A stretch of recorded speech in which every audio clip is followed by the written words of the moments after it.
আসসালামু আলাইকুম। সাদিয়া রান্নাঘর থেকে আরও একবার জানাই স্বাগতম। আজ আপনাদের জন্য নিয়ে এলাম টমেটো পিউরি রেসিপি।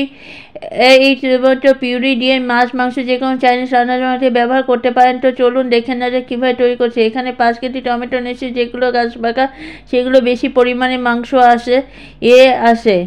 এইরকম টমেটো নিতে হবে। কিছু কিছু টমেটো পাওয়া যায় আগের বছরের কোলেস্ট্রল দিয়ে তৈরি করা যাবে না, যাহলে আপনাদের টমেটো পিউরি ভালো হবে না। দেখতে পাচ্ছেন টসটসে খুব লাল, এইগুলো বেছে বেছে নিয়েছি আমি। এই ধরনের টমেটো বাজার করে বেছে নিয়েছি টমেটো সস পিউরির জন্য টমেটো সস ও পিউরির জন্য। আমি সারা বছর সংরক্ষণ এর জন্য বেশি পরিমাণে নিয়েছি। আর এইখনই সুযোগ, এখন বাজারে কম দামে টমেটো পাওয়া যাচ্ছে, এখনই বাজারে পরিমাণে টমেটো কিনে নিয়েছি। টমেটো পিউরি তৈরি করতে নিতে পারেন। আমি আপনাদের কেটে দেখাচ্ছি। এখানে মাঝখানে যে বোটার অংশটা কেটে নিচ্ছি। এটা থাকলে টমেটো পিউরি ভালো হবে না।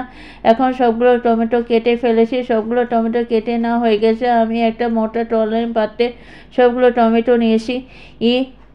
আমি এগুলো কাটার আগে পানিতে ধুয়ে ভালো করে পানি ঝরিয়ে নিয়েছি।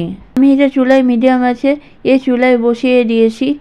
15-20 মিনিটের জন্য আমি ঢাকনা দিয়ে ঢেকে দিচ্ছি। 15-20 মিনিট পর আমি ঢাকনা তুলে নিব। অনেক পানি উঠে এসেছে।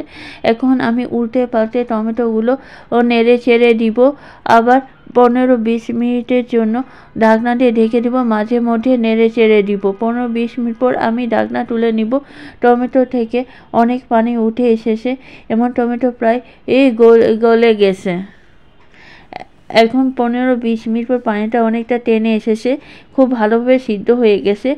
অবশ্যই মাঝে মধ্যে নেড়ে চেড়ে দিতে হবে, যাতে টমেটো নিচে লেগে না যায়। আমি চুলা বন্ধ করে ঠান্ডা করে নিচ্ছি। ঠান্ডা হয়ে গেছে, টমেটো ব্লেন্ডার যোগে ঢেলে নিচ্ছি।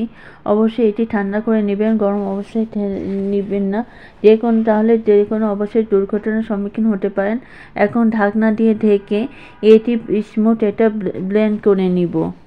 আমার টমেটোটা স্মুথ ব্লেন্ড করা হয়ে গেছে। এখন একটা ছাঁকনিকে টমেটোর মিশ্রণটা ভালো করে চামচ দিয়ে ডলে ডলে সেঁকে নিব। তৈরি হয়ে গেল আমার টমেটো পিউরি রেসিপি। এটি মাছ মাংস ব্যবহার করলে মাছ মাংসটা তরকারিটা অনেক মজার হবে। আমার ভিডিওটি ভালো লেগে থাকে তাহলে আমার চ্যানেলটি সাবস্ক্রাইব করবেন এবং পাশে বেল আইকনকে অবশ্যই ক্লিক করে দেবেন। এতে করে আমি যখন নিউ ভিডিও তখন আপনার সাথে নোট পেয়ে যাবেন। ভালো থাকবেন, সুস্থ থাকবেন। আল্লাহ হাফেজ।